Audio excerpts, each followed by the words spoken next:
Hi friends, ಅಗಸೆ ಬೀಜದ ಚಟ್ನಿ ಪುಡಿ ಹೇಗೆ ಮಾಡೋದು ಅಂತ ತೋರಿಸ್ತೀನಿ. ಈಗಂತೂ ತುಂಬ ಇನ್ಸ್ಟಾಗ್ರಾಮಲ್ಲೆಲ್ಲ ಅಗಸೆ ಬೀಜ ತಿಂದರೆ ಹೆಲ್ತಿಗೆ ಒಳ್ಳೆಯದು, ಹಾಗೆ ಹೀಗೆ ತುಂಬ ಪೋಸ್ಟ್ಗಳು ಬರ್ತಾನೆ ಇರುತ್ತೆ. ಹಾಗೆ ಈಸಿಯಾಗಿ ಅಗಸೆ ಬೀಜದ ಚಟ್ನಿ ಪುಡಿ ಹೇಗೆ ಮಾಡ್ಕೋಬೇಕು ಅನ್ನೋದು ಕೂಡ ನಾನು ತೋರಿಸ್ಕೊಡ್ತೀನಿ. ಸ್ವಲ್ಪ ಅಗಸೆ ಬೀಜ ತೊಗೊಂಡಿದ್ದೀನಿ, ಮತ್ತು ಬೆಲ್ಲ, ಕರಿಬೇವಿನ ಸೊಪ್ಪು, ಜೀರಿಗೆ, ಬೆಳ್ಳುಳ್ಳಿ ಮತ್ತು ಸ್ವಲ್ಪ ಕೊತ್ತಂಬರಿ ಸೊಪ್ಪು, ರುಚಿಗೆ ಉಪ್ಪು ಮತ್ತು ಖಾರದ ಪುಡಿ. ಒಂದು ಬಾಣಲಿಗೆ ಹಾಕಿಟ್ಕೊಂಡಿದ್ದೀನಿ. ಆ ಬಾಣಲಿಗೆ ಈ ಅಗಸೆ ಬೀಜನ ಹಾಕೋತಾ ಇದ್ದೀನಿ. ಫುಲ್ಲು ಸ್ಲಿಮ್ಮಲ್ಲಿ ಇಟ್ಕೊಂಡು ಈ ಅಗಸೆ ಬೀಜನ ಹುರ್ಕೋಬೇಕಾಗತ್ತೆ. ಇದು ಚಟಪಟ ಚಟಪಟ ಅಂತ ಸೌಂಡ್ ಬರಬೇಕು. ಅಲ್ಲಿವರೆಗೂ ಫುಲ್ ಸಣ್ಣಕ್ಕೆ ಹುರಿ ಮಾತ್ರ ಜೋರಾಗಿ ಮಾಡ್ಕೊಳ್ಳೇಬೇಡಿ. ಫುಲ್ ಸಣ್ಣಕ್ಕೆ ಇಟ್ಕೊಂಡೆ ಹುರ್ಕೋಬೇಕು.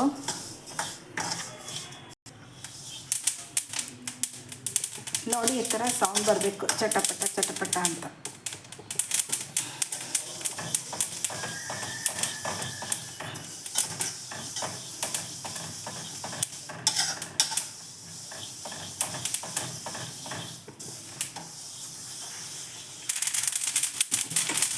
ಇದು ರೆಡಿ ಆಯಿತು. ಗ್ಯಾಸ್ ಆಫ್ ಮಾಡ್ಕೊತಾ ಇದ್ದೀನಿ.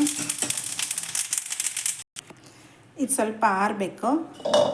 ಅಷ್ಟೊತ್ತಿಗೆ ಒಂದು ಮಿಕ್ಸರ್ ಜಾರ್ಗೆ ನಾನು ಹೇಳಿದ್ನಲ್ಲ, ಈ ಕರಿಬೇವಿನ ಸೊಪ್ಪು ಮತ್ತು ಜೀರಿಗೆ, ಬೆಳ್ಳುಳ್ಳಿ ಮತ್ತು ಸ್ವಲ್ಪ ಬೆಲ್ಲ ಇವೆಲ್ಲ ಹಾಕೋತಾ ಇದ್ದೆ.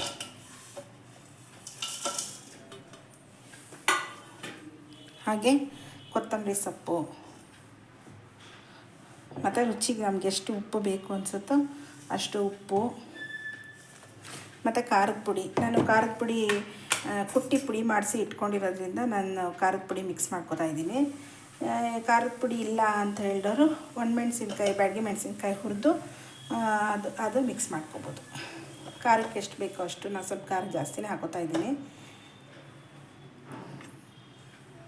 ಫಸ್ಟು ಇಷ್ಟು ಮಾತ್ರ ಮಿಕ್ಸಿ ಮಾಡ್ಕೊಳ್ಳೋಣ. ಇದು ಮಾತ್ರ ಮಿಕ್ಸಿ ಮಾಡ್ಕೊಳ್ಳೋಣ. ಅಷ್ಟೊತ್ತಿಗೆ ಅಗಸೆ ಬೀಜ ಆರುತ್ತೆ. ಮಿಕ್ಸಿ ಮಾಡ್ಕೊಂಡಿದ್ದೀನಿ. ಇದು ನುಣ್ಣಗಾಗಬೇಕು. ಈ ಅಗಸೆ ಬೀಜ ಇನ್ನೊಂದು ಸತೆ ಮಿಕ್ಸ್ ಮಾಡ್ತೀನಲ್ಲ, ಆವಾಗ ಇನ್ನೊಂದು ಸತೆ ಮಿಕ್ಸಿ ಮಾಡಿಕೊಂಡು ಹಾಕ್ಕೋತೀನಿ. ಈಗ ಅಗಸೆ ಬೀಜ ಹಾಕ್ಕೋತಾ ಇದ್ದೀನಿ.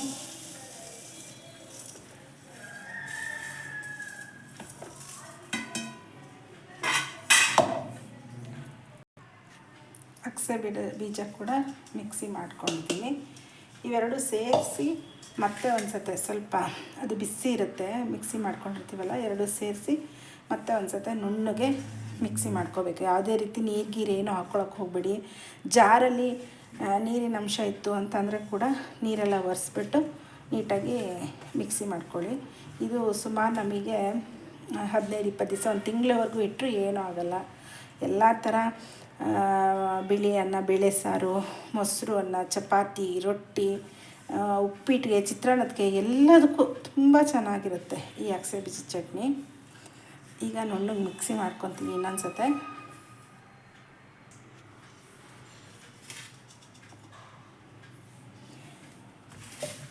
ನೋಡಿ, ನುಣ್ಣಗಾದ್ಮೇಲೆ ಈ ಥರ ಆಗುತ್ತೆ. ಇದು ಸ್ವಲ್ಪ ನುಣ್ಣಗೆ ಮಾಡ್ಕೋಬೇಕು. ನೋಡಿ, ಈ ಥರ ರೆಡಿ ಆಯಿತು ಅಗಸೆ ಬೀಜದ ಚಟ್ನಿ ಪುಡಿ. ಸ್ವಲ್ಪ ಕೈಯಲ್ಲಿ ಚೆನ್ನಾಗಿ ಹಿಂಗೆ ತಿಕ್ಕಿ ಎಲ್ಲ ಹೊಂದ್ಕೊಳ್ಳುತ್ತೆ, ಉಪ್ಪು ಖಾರ ಎಲ್ಲ ಹೊಂದ್ಕೊಳ್ಳುತ್ತೆ. ಈಗ ನೋಡಿ, ಫುಲ್ ರೆಡಿ ಆಯಿತು. ಇದು ಸ್ವಲ್ಪ ಬಿಸಿ ಆರಿದ್ಮೇಲೆ ಒಂದು ಡಬ್ಬಕ್ಕೆ ಹಾಕಿ ಎತ್ತಿಟ್ಕೊಳ್ಳಿ. ಒಂದು 15 ದಿವಸ, 20 ದಿವಸ, ತಿಂಗಳಿಟ್ಟರು ಏನೂ ಆಗೋದಿಲ್ಲ, ಚೆನ್ನಾಗಿರುತ್ತೆ. Thank you.